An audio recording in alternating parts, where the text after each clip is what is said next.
The adventure of Ruby Hood and the Talking Forest. Once upon a time, in a small cheerful village, there lived a kind and curious girl named Ruby Hood.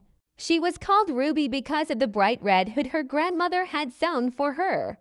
Ruby loved her hood so much that she wore it everywhere, whether it was sunny, rainy, or snowy. One fine morning, Ruby's mother packed a basket filled with warm bread, honey, and a jar of berry jam. "Grandmother isn't feeling well today," she said gently. "Ruby, could you take this basket to her house in the forest? And remember, stay on the path. The forest is friendly, but it loves to play tricks on wanderers." Ruby nodded eagerly. She loved visiting her grandmother, and she wasn't afraid of the forest. With a skip in her step, she entered the tall green woods. Birds chirped overhead, and squirrels darted from branch to branch. Suddenly, a deep voice called out, "Good morning, little traveler. Where might you be going with that basket?" From behind a tree stepped a great gray wolf. His eyes sparkled, not with hunger, but with curiosity. "I'm visiting my grandmother," Ruby said bravely. "She lives at the end of the forest path." The wolf tilted his head. "Ah, how lovely! But this path is long and dull. Wouldn't you like to see the secret garden hidden among the trees?" Ruby hesitated. She remembered her mother's warning, but the idea of a secret garden was so tempting. Maybe just for a moment, she thought. And so Ruby followed the wolf. He led her to a patch of wildflowers that glowed like rainbows, where butterflies danced in the air.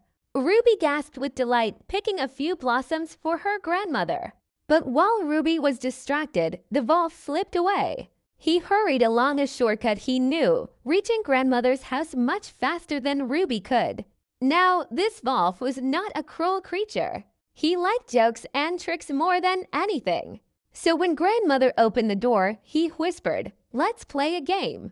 Pretend I am you, and we'll surprise Ruby." Grandmother laughed.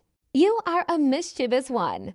Very well, I will hide, and you may wear my shawl." Soon after, Ruby arrived at the cottage, carrying her basket and flowers. She stepped inside and found grandmother lying in bed with a blanket pulled up high.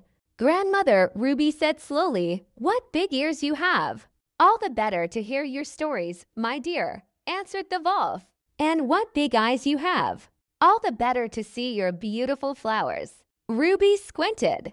"And what a big nose you have." "All the better to smell the honey bread in your basket." Then Ruby giggled. "Wait a minute, you're not grandmother. You're the wolf in disguise." At that moment, grandmother jumped out from her hiding spot, laughing. "Surprise, Ruby. The wolf wanted to play a trick on you." Ruby crossed her arms, but she was smiling. "That was a very sneaky game. You almost fooled me." The wolf bowed. "Forgive me, little one. I only wish to have some fun. I see now that tricks can sometimes be unkind." Ruby shared the bread, honey, and jam with both grandmother and the wolf. They sat together, telling stories and laughing until the sun dipped low in the sky. When it was time to go home, Ruby promised, "Next time, I'll stay on the path." But I'm glad today's adventure led to new friends. And from that day forward, the wolf no longer played tricks on travelers. Instead, he guided them safely through the forest, proud to be their protector. As for Ruby, she learned that curiosity is a wonderful gift, but listening to wise advice is important too. And they all lived happily ever after.